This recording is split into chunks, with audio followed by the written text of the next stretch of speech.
It's do or die time for the King to Swag in the European Union in our main event. Our prediction? Street Profits. Bartel. Well, I mean, Street Profits. Bartel. I meant to say Street Bartel. What the Support, no DQ. Welcome everybody to What's NXT for April 10th, 2019. I am your host, the Rated R reviewer, Stephen Osborne, joined as always by the General Jerry Slaughter. Good evening, wrestling fans. And tonight we've got a 3-match card, and it was okay. I'm not gonna lie, this show was heavily padded with vignettes and recaps and replays and interviews after and exclusive and peeping toms and on the Undisputed Era. Just so much stuff that revolves around NXT TakeOver New York, which is fine and dandy, but that was days ago. Fine and or dandy. Yes, it was 5 days ago. This is Wednesday. We should be moving on, and we're not really moving on. No. But we had 3 pretty good matches. And we start off the night, though, with, of course, a complete recap. Video package. Just all of NXT TakeOver New York. Just a little bit here and a little bit there, the best of everything. And we get a new opening intro for NXT.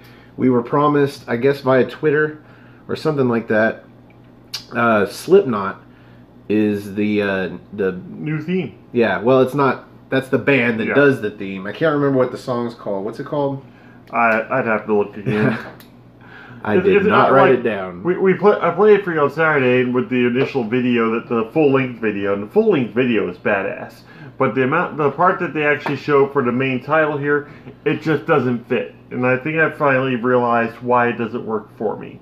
Is the fact that it's got the "We Are Not Your Kind," but at the same time, a lot of these, half of these people will probably get called up relatively soon, which means we're going to have to change it again anyway. That's not my problem with it. My problem with it is that they've got them all.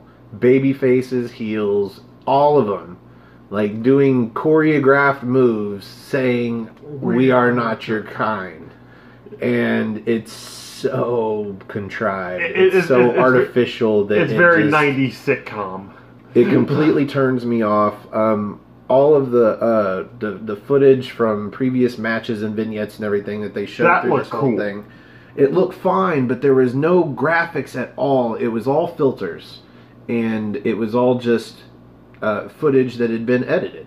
Fine, but no graphics at all, like the previous one. Not until the very end of it when they had the NXT graphic.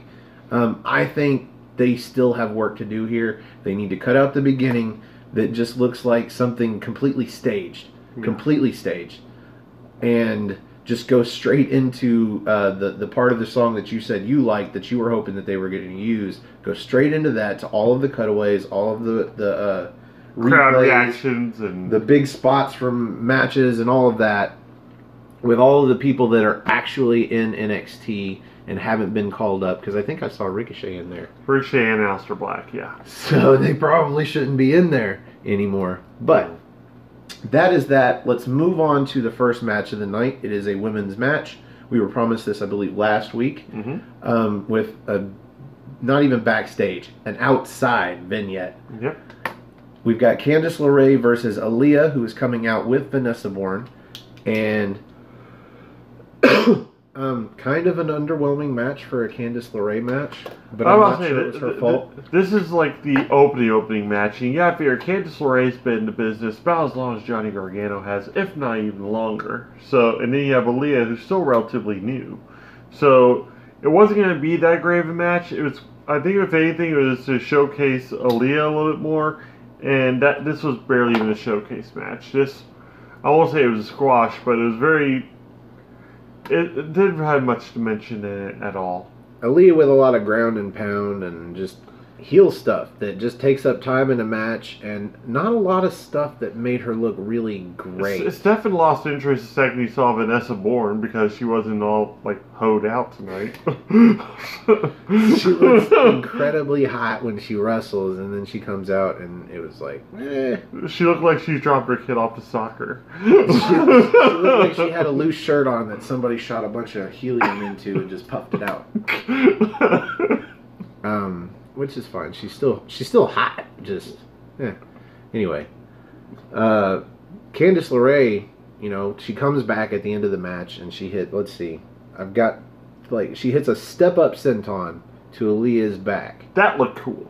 And when we say this, what I mean is Aaliyah is on all fours and she steps on her back to jump up and land on a senton that sends Aaliyah flat, which was cool. And then picks her up into a neck breaker and then hits, I guess, one of her finishers, if not her finish.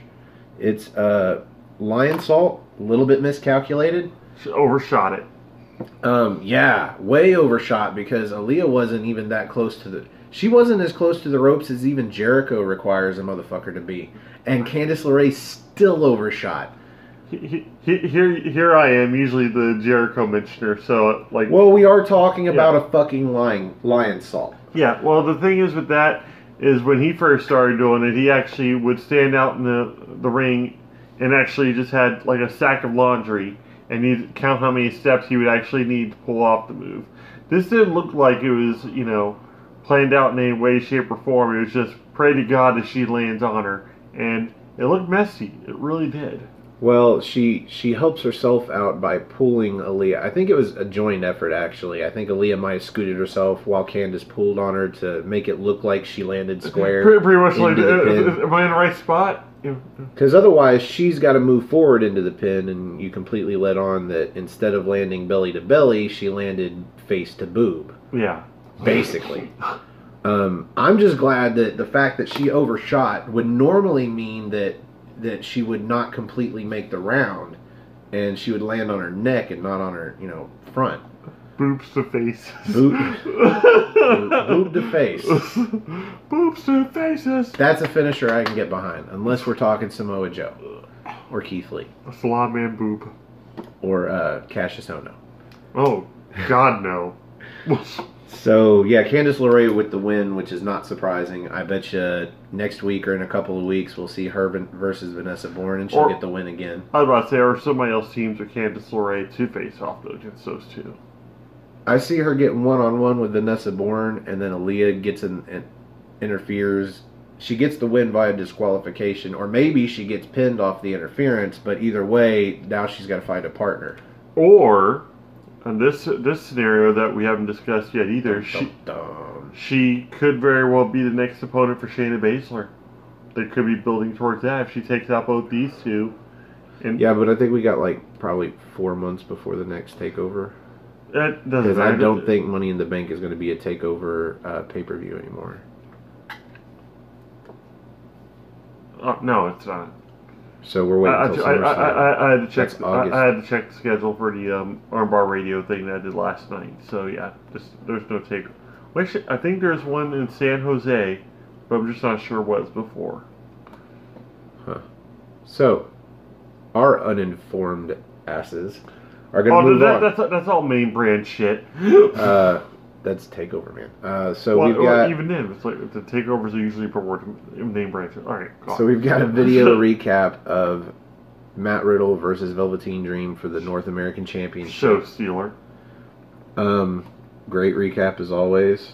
This was probably the only one that we watched all the way through, because after this, it's like, nope, fast forward. Mm-hmm. Let's get on to a match or a segment, something we haven't seen yet. In that vein, we moved on to Velveteen Dream with a selfie promo, and this one he shot on Sunday at WrestleMania, I guess sometime after the early pre-show. Where right at the pre-show, because Buddy Murphy is coming back. Yeah, so he's hyping up his win against Matt Riddle. At the same time, Buddy Murphy walks into frame of his selfie promo. Just lost. And he starts ripping into Buddy Murphy about losing his belt, and they kind of have a back and forth. And Velveteen's like, hey, where's your title at? You want to see a real show stealer? Go watch NXT TakeOver and fast forward to my match, basically. Yep. And this is going to pay off. Mm-hmm. And I'm sure you know what we mean by that, but we will get to that a little bit later. After that, we get a video recap of NXT Tag Team Championship match between the War Raiders and Aleister Black and Ricochet. And great video package, but I was in suspense the whole time. Maybe the match changed. We didn't know it. This gets this gets on my nerves for one specific reason. If we're watching NXT, Mm-hmm. we have the network. Mm-hmm. And if we have the network and we watch NXT, Mm-hmm. we've already watched NXT TakeOver. Absolutely. So, giving us super long recaps is insulting. Yeah.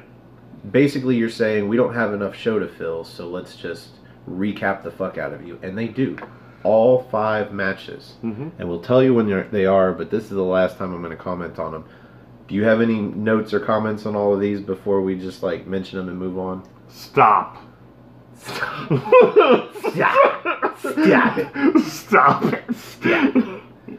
So, in the vein of something we haven't seen yet, a WWE.com exclusive, we get video footage of the signing of Kushida to NXT. We've got Kushida, Triple H, and William Regal there. Notice Vince ain't there. Or Shane or Stephanie. None of them give a fuck about this. No.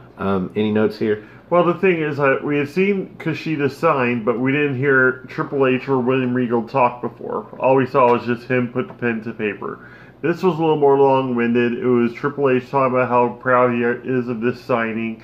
Naturally doing the whole pat myself on the back thing. Because Kushida is a pretty big deal. But at the same time, nothing really here, just a contract signing. Which was weird. Yeah. Not with the first 2 signatures, because Kushida signs it, Triple H signs it, kind of makes sense. And then William Regal signs it, and I'm like, this isn't a real contract signing. There's no lawyers here, no nothing. William Regal, does he really have that kind of role backstage of NXT where he actually signs the contract of an NXT character? So I'm like, this is a completely kayfabe contract signing. I wonder if there's anything written on the pages that are behind the one on top that they're signing. He's got to do something, because if you think about it, William Regal really hasn't been doing much lately on NXT television. But at the same time, I'm pretty sure when Triple H signed, I think he signed Paul Levesque. Yeah. Based off of his hand movements and how long it took him to sign it. He's like...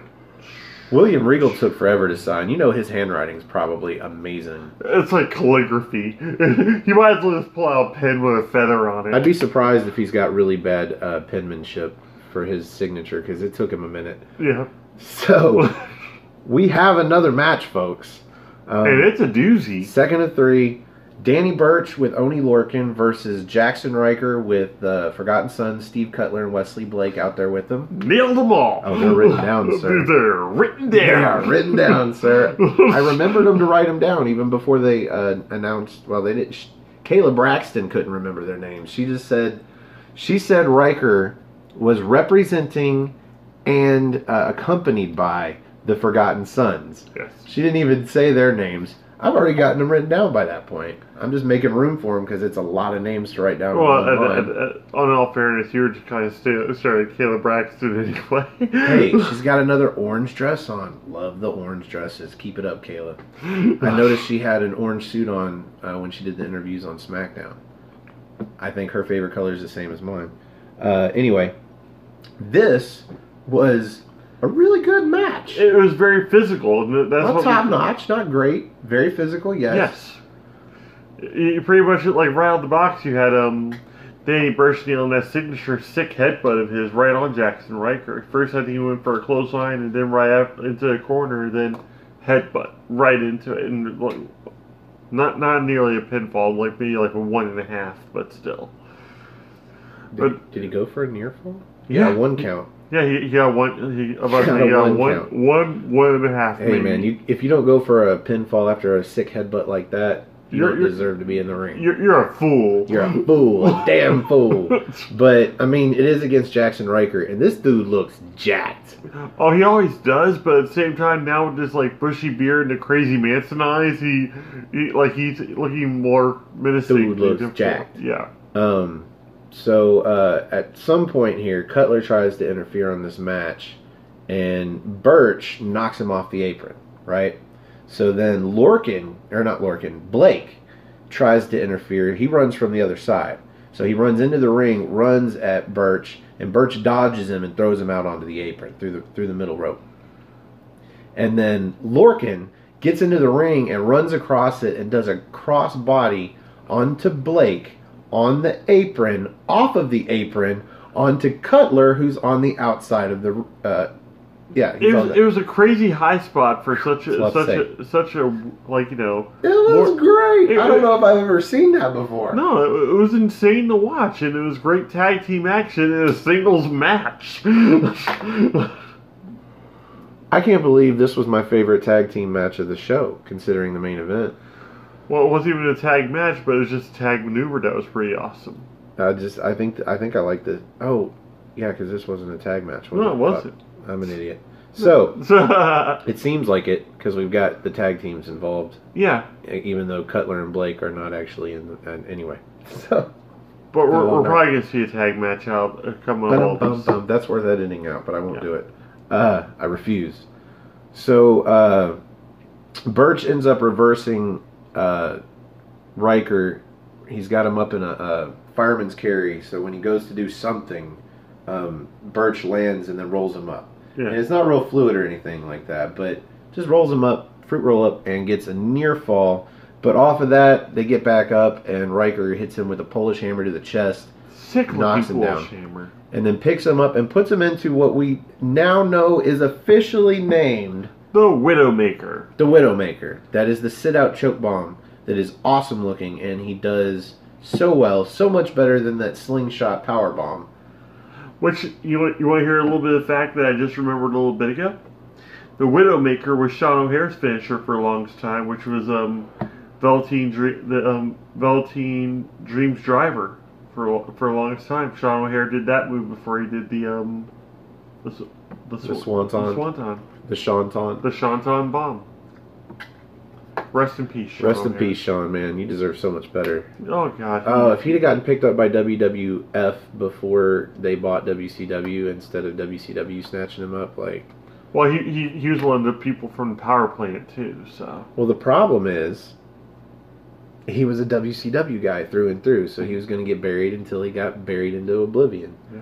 Like, he went from obscurity to oblivion, and it's terrible what they did to the guys that were all WCW that didn't have star power. Some of them got by, but even Sting felt the wrath. Yeah, but we're not going to talk about WCW. This is NXT. Fuck, why not? But yeah, let's move on. But yeah, but from there, we get something we haven't seen yet, or we've seen shades of possibly happening. We get a post-match beatdown. Yeah, we get some after-match beatdown here. Yep, shout out to the channel. So Riker goes for another Widowmaker, and before he can, Oni Lorcan gets in the ring and attacks him. He goes slap happy with everybody. Yeah, he starts to get the upper hand, but then the Forgotten Sons get in the ring, and now you've got 3-on-2. Upper hand slaps. Please don't slap me. He said upper hand. But we got 3-on-2, so the Forgotten Sons, they get the upper hand on the slaps. And now I get the pun. This is where the segment ends. Basically, they stand tall, which makes sense. 3-on-2. Besides the fact that Jackson Riker can beat up either or Danny Burch or Oni Lorcan, which we've seen in the last 2 matches. Do you see Oni Lorcan and Danny Burch trying to prove their mettle by just challenging all 3 of the Forgotten Sons, or do you see them pulling off another member to actually? They have to have a third person. They've got to find somebody, Keith Lee or Donovan Dijakovic. Let's say whoever comes out victorious next week in a match that hopefully will be awesome. Oh my God, that's good. There's no choice in the matter. That's gotta be awesome. I mean, there's choice and there's fluke. But shit happens. I don't think it's going to outdo the other match that we get announced later that night. But so up next we get a video recap of the Women's Fatal 4-Way Women's Championship match at NXT TakeOver New York. So that was Bianca Belair, Io Shirai, Kairi Sane, and the champion Shayna Baszler. And Shayna Baszler won. And moving on to an interview with Shayna Baszler post-match, I believe. And yep. I can't remember who was interviewing her, some blonde chick, and she's like, "Do you what do you have to say after pulling the upset?" And she's like, "Upset?" Like. She's like, this wasn't me beating the odds. This was just me being awesome. She said it doesn't matter who it is or how many. She's going to beat them all. Yep. And I guess that's what she's just going to do. And she's got that smirk on her face, and Jessamine Duke and Maria Shafir and her go out for Froyo. End of segment. Let's go on to the next one. I guess she's just going to stick around while Duke and Shafir learn the trade. That's what I'm starting to think. So moving on to a video recap of Pete Dunne versus Walter for the WWE United Kingdom Championship at NXT TakeOver New York. And Walter won, moving on. Well, here's the thing. We get an exclusive after that where Pete Dunne says he's going to... Oh, yeah, I was going to move into that. We get an interview that well, happened right after the match. Pete Dunne, after losing the championship, and basically, like you said, he says he's going to get a rematch. Because I believe they insinuate no more automatic rematches, and he's like, there'll be a rematch. But they cut out the other part of the exclusive that I found super interesting. Okay. There's another segment after that that's got Pete Dunne resting his back up against one of those, slide down doors back in the back of the arena. William Regal approaches him. He looks him up and down, nods, and walks away. So maybe we see Pete Dunne as an NXT guy from exclusive. I'm seeing Pete Dunne versus Johnny Gargano for the NXT belt. Sweet. But even before then, I see him going against Adam Cole because Adam Cole's going to demand a rematch. William Regal's like, that's great, but I already have somebody else in mind. You two fight it over. See who's going to win that match and face Gargano. Sounds like a plan, Stan. Yes! Moving on to a video recap. Oh my God, we NXT agreed. Championship match. 2 out of 3 falls. Johnny Gargano, Adam Cole. Adam Cole wins the first one. Johnny Gargano wins the next 2. And Johnny Gargano's the new NXT champion. We downplay it a lot, people, but we have been talking about these matches since Friday.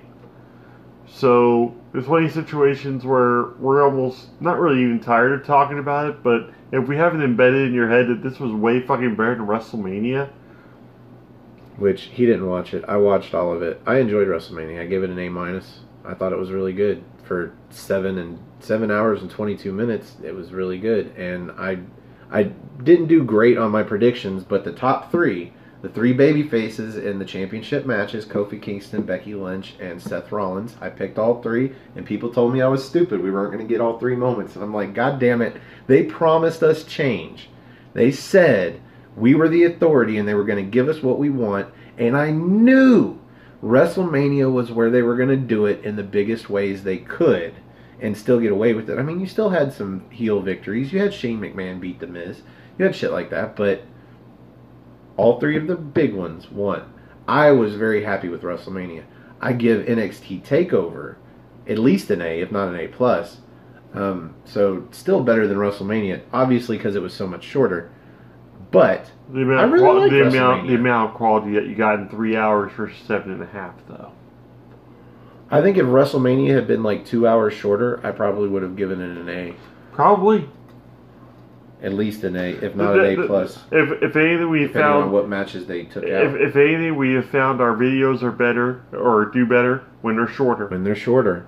In that vein, let's move on. Which we should have done already because it was a video recap. But we have the Undisputed Era backstage after the main event of NXT TakeOver New York. And they are essentially arguing. And Adam Cole's like confronting Roderick Strong about what were you doing out there? And he's like, what the fuck are you talking about? He's like, we were executing the plan perfectly until... And then he kind of stops and he sees that the camera is like...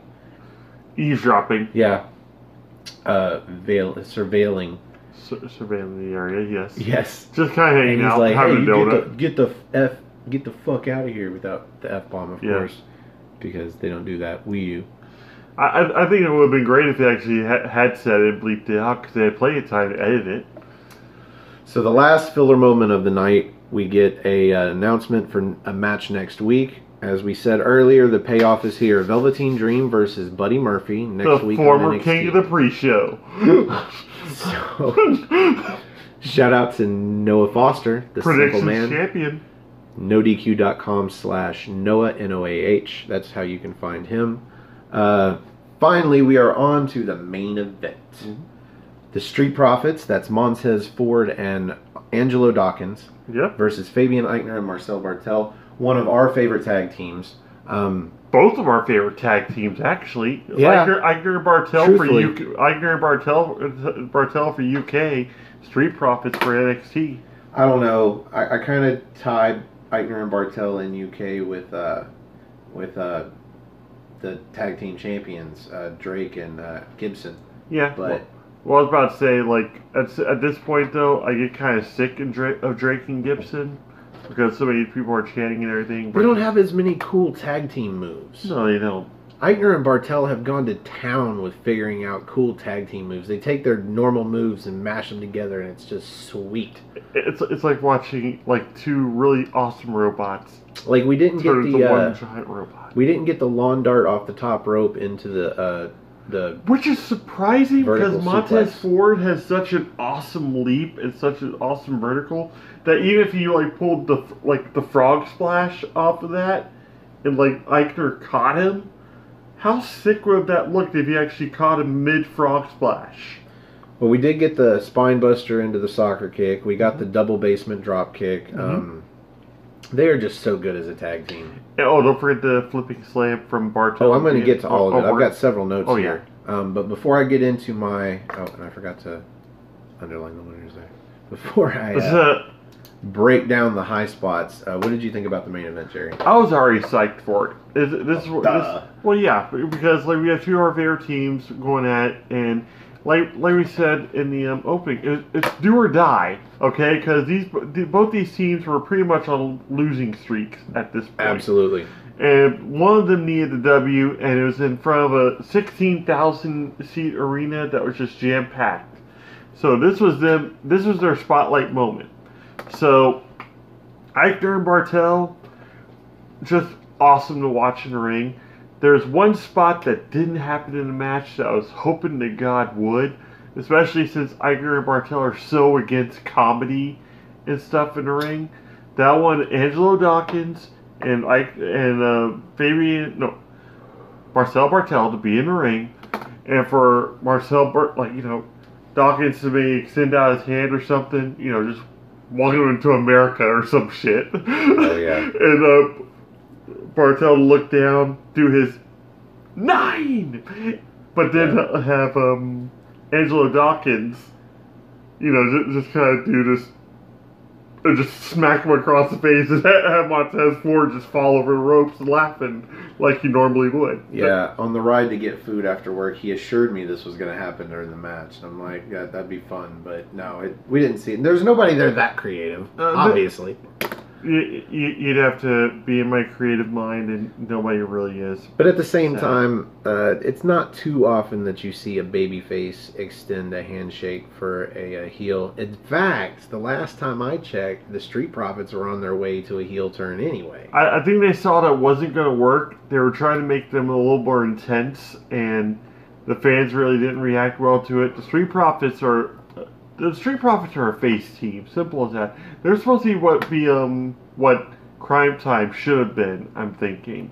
And especially since now they're also getting a rub from Harlem Heat at this point, they're gearing up to be like them. So, well, they got the rub from Harlem Heat because of, I guess, the attire that they wore that we made fun of that was a tribute to Harlem Heat. Although I didn't see the circle, the ring. Yeah. That's Harlem Heat. Yeah. Is that ring that holds the bottom part to the top part that goes around. They didn't have the physique and build for it, is what it was. Not really. Like, basically, they look like, Although Angelo Dawkins does look like he's losing weight and getting fitter, which is pretty cool. He's definitely gotten in better shape than he was the last time we saw him. And he looks it in the ring, some of the moves he does, and I will get to we those we don't even see him towards the end of the match, but go ahead and do your rundown. Well, as you said, we only see him at the end of the match. The match starts with Montez Ford, thank you. And he's being worked over by Fabian Eichner and Marcel Bartel through most of the match. Very fluid tags. So my first note here is, Marcel Bartel throws Ford into the corner, and Ford does that where he catches the top rope and he leaps up so that hopefully Marcel Bartel runs underneath him, and instead Bartel kicks him in the face. Yes. And that was wicked looking. And then comes off of that with this tilt-a-whirl gut-wrench slam. Best thing I can think to call it. You just got to see it. Cool Very innovative. And then we get the spot with the spine buster from Fabian Eichner into the soccer kick by Bartel onto Ford, of course. Ford's still in the ring being worked over. But at one point, they throw him in the corner and they go for, I think, a double team move. But Ford dodges Eichner, who comes in and lands face first into the middle turnbuckle. And then slides under Bartel and gets a hot tag. And then fucking Angelo Dawkins comes in, fucking pounce almost, just tosses. Was it Bartel into Eichner at that point? Yeah, he runs roughshod. He lands a T-bone suplex onto Eichner, and then he's got this. He goes in for a corner splash, but does a corkscrew in the jump, which I thought was great looking, perfect timing and everything. And then he gets the tag to Ford, who goes up top, and they go for the electric chair or the Doomsday. It's basically the blockbuster off the top into a Doomsday. But we named it. We'll get to that. Yeah, because they don't hit it this time. No. And actually, Marcel Bartel pushes Ford off the top rope, and then Eichner comes down because Dawkins goes to hit Marcel and he ducks. So then he turns around and fucking Eichner clotheslines him over the top rope. Mm-hmm. And then we get Eichner and Bartel back on top. They've got Ford in the corner. They do that double basement drop kick, which looks sweet this time, especially the way that they got Ford trapped in the ropes. Ford's leg is just kind of dangling off the top rope, and the other one's kind of hooking around it so he doesn't, Well, it looked like his legs were hooked into each other where he might actually not be able to get out of that. Of course, we know he can, but anyway. So that's where we get that spot. We suspended reality for that 5 seconds. And then Eichner hits a brain buster, and Marcel Bartel hits a suicide dive onto Dawkins outside. And this is where I thought we were going to get a fucking fall. But then Eichner goes up top. Well, actually, he does a double jump moonsault. Yeah, he goes to the apron, leapfrogs into a double springboard moonsault. Very awesome looking. Near fall. So then he brings him over to the corner after he kicks out, and they try to go for that power bomb. Actually, last ride with the European uppercut off the middle rope assist by Bartel, and Ford ducks the uppercut. And then Eichner brings him back up, goes for the last ride, but as he pulls him up, Dawkins spears him. Yeah, and that could have been a bad landing. Oh, the way Ford's leg just kind of hooks under Eichner at that point. If it had just rolled the wrong way, that would have been the end of any kind of leaping ability for Montez Ford. I think they get Eichner over in the corner, and they do their Doomsday Blockbuster, and we called it, or he named it, the 2012, because it was a Doomsday Blockbuster. Yep. And great match. Oh, fantastic match. I still think, no, maybe this was better. Anyway, in retrospect, had a lot more notes. And two of the teams that we both love. Yeah. Attention! Tonight, we salute Montez Ford. 6'1", 232 pounds, only 4 years as a professional wrestler, and trained at the WWE Performance Center. At ease. Okay.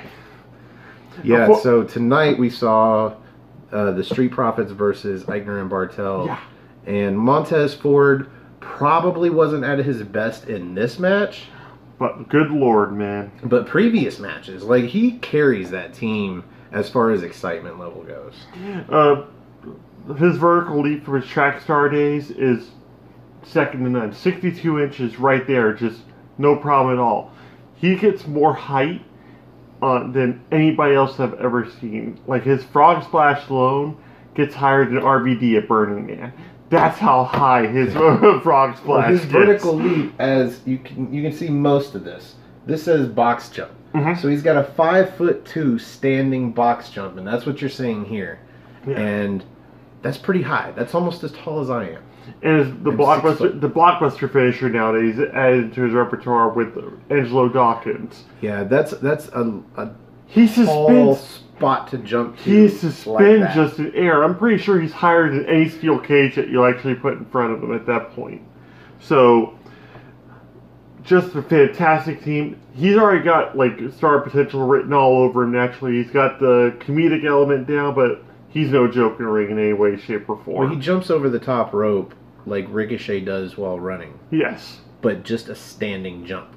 Over the top rope onto who the fuck ever. The guy, amazing. The guy's a speedball and a half. But like watching him in the ring, yeah, every now and then he'll cut up. He'll do like his funny shtick and whatnot. But when it's time to get down to business, he gets down to business, and he's better at it than most. What I like about him is that he has actually got more charisma in the ring than he's got on the mic. Yes. He's got an okay amount of charisma on the mic, don't get me wrong. yeah. But I still feel like him and Dawkins both are a little bit green. Like, there's a certain way that they can deliver promos and they sound okay. There's been a few that have been good. But when it comes to charisma, it shows more in the ring and in the way that he executes the match and the moves that he does and just his incredible natural leaping ability. Yes. He exploits that, but in a charismatic way. The great thing about them right now is they got the ultimate rub, I think, at the Hall of Fame induction ceremony where Booker T mentions them by name as, I go ahead and say it, the future Harlem Heat, more or less. And when G.I. Bro gives you like the props, that's when you've gotten that's when you've gotten the proper salute. G.I. Bro, nobody misses G.I. Bro, least of which is Booker T. Mm-hmm. Now, can you dig that? Sucker! Support, no DQ. That brings us to the end of the main event, and on What's NXT, we rate the main event based off the General's 5-star rating system. And Jerry, you always go first. Out of 5 stars, where do you rate this main event match? Well, we have 2 of our favorite tag teams in there naturally. And we saw pretty much all the high spots except for, like you said, the lawn dart, which I was missing that. Yeah, I kind of missed that move. Yeah, and I really wanted to see that moment in my head, like that I had in my head with the whole comedy thing, because that would have made the match a little more intense, I think. Because Eichner and Bartel would have really turned up the heat in it if they saw there being made a mockery of it in any way, shape, or form. So I'm gonna go ahead and give it 3 3/4. Yeah, there was really no story in this match. There was no story in the match short of the fact that one of these teams had to win. Yeah, both these teams have been on a sizable losing streak. I know that that Eichner and Bartel have lost 3 matches in a row. Mm-hmm. The last one being to Kenny Williams and Amir Jordan on NXT UK last week. That was just humiliating. Yeah, definitely to those guys. But good grief. And I've already said the only way that we're actually going to get Eichner and Bartel to be more feared or just get back on the same page is if some Austrian death machine that won the the WWE UK Championship. Yeah, that if he just kind of he's got to turn ring comp. He's got to turn heel first, man. Oh, ring comp. Gesundheit. So I'm actually going to go higher. I think this was such a great match. Just the execution of it, and the fact that both of these teams brought what they do best to the table, except maybe Montez Ford didn't have a lot of high spots. He didn't have nearly as many high spots. But that's He's okay. had one of the most impressive drop kicks I've also seen, too, because pretty much anything involves him doing a high jump is going to be cool. Well, I was going to give it 4, but then I'm going to take a quarter off because there was no story in this match really at all. It was a fun match, but it didn't hook me on a story level. So I'm going to agree. I'm going to go 3 3/4 stars. Yeah. So that brings us to the end of this episode of What's NXT. Mm-hmm. And join us tomorrow for the NXT party, where we should be having the Cleaver Holiday, Chris Mace, and the Cleaver, Colin Andrew. Mm-hmm. Couple of our favorite guests, 2 of the 2 newest members, I would say, of the NXT team, but 2 of the most active. Yep. They're on everybody's shows. They're all over the place. Colin's got his own shows he's doing now. Chris does a lot of shows with Noah Foster with the 205 Lives Matter. Owen. Owen's got a whole bunch of different shows he does, and James, when he's not being vacant, he'll show up. Yeah, every now and then. And then Cindy's got all of her videos about the indie shows. Yep. Usually hers are live. Like, she goes to a lot of shows. She does a lot of. But you got to check out her channel. Simply underscore C underscore okay. Yeah. On YouTube. Check out. That's how frequently these people are on the show. We actually know their stuff better than our own. Better. I can do hers better than mine. But. Let's we give are it a shot. looking for new members of the NXT team, somebody that can come on and help us, or more people, to come on and help us review a future episode of NXT UK, come on the Rated R report that we do on our channel, or a predictions, or even a review video for a takeover sometimes. That's when Colin Andrews started. Yep. He came in when we were expecting Jeff Meacham and the schedules collided again. And he stepped in, and his very first video was NXT review or takeover review, and he did 2 in a row with us so far. So shout out to Colin. His YouTube channel is Colin Space Andrew. Yep. That's COLIN. Yep. He's gonna start doing shows on Monday morning. The chopping block. Yep. I watched episode 1. Good show. Great show. He's a great personality. Awesome. So, I'm losing my voice. Time to finish the show. If you'd like to join us on the big screen and help us review a future episode of NXT UK, come and have a spot of NXT. Fill in the blank while I drink some. And that's why he's my partner, friends. Come have a spot of NXT with us. You can find me on Twitter. Go to nodq.com/Stefan. That's STEFAN, or if you just want to find me on Twitter, look me up. It's at Stephen R. Osborne, OSBORNE. As always, the R stands for restricted. You can also find this gentleman, Fuckbomb, on Twitter. At NoDQ General, and also on my Facebook group Armbar, all caps, ARMBAR, exclamation point.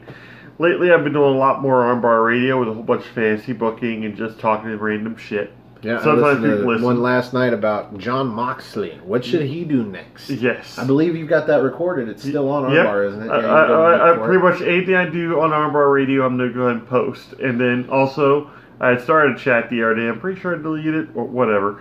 I may start another one. We're going to start doing more group stuff. Tomorrow, I'm going to have Tornado Tag, and it's gonna be, you're gonna be able to tag any member of the group, ask them a question, so that way we get more of our community established and people getting to know more of what makes people tick in that group. Oh man, I'm gonna get tagged and I'm not gonna know at all. I'm gonna have no clue. It's gonna be just random questions. Who's your favorite wrestler? It's gonna tell me on my timeline, but I'm gonna skip over it because it's gonna have Armbar, all caps, ARMBAR, exclamation point. And usually that's just letting me know people are posting in there. Yeah. And I'm not even going to notice the fact that somebody tagged me. It's going to say. Because I'm an admin, folks. I should be participating, but I really don't. Unless you put a meme on there that I really like, it'll come across my news feed. I'll like it. I'll share it. It's going to say it's like so and so tagged you in a post. So. Where that comes up, maybe check it out. Maybe I'll see it. Yeah. Otherwise, yeah. If you want to be, yeah. If you want to, you got to go through us though. Administrator, right here. I actually turned somebody down the other day. Really? He said his favorite wrestler was Conor McGregor, and I said nope. Oh, you rejected him? Oh, he wants to come back then because I got him too. Oh, nice. Yeah, Conor McGregor. You know, you're not getting past this guy. Somebody let the Ronda Rousey girl in, but she's been staying quiet, so it's whatever. So, if you like our video, if you're still here by now, you should click the like button. That's underneath me, right down, somewhere down there. Right, yeah. And if you like all of our videos, you should click the subscribe button. That's over there underneath Jerry. He's pointing directly at it. Now, right over here next to him is the share button. We will give you a moment to do that while we ramble. Just click the share button and a little bar will pop up and it'll tell you all the things you can share it on. Quickest one, just tap Twitter. Tap tweet. You don't even, it'll show some stuff. You don't even have to, and you shared it. Thank you. We appreciate it. And if you'd like to get these videos somewhere around a day early, you can find our channel, Aftermatch Wrestling, on YouTube. That's all one word, AFTERMATCH, Aftermatch Wrestling.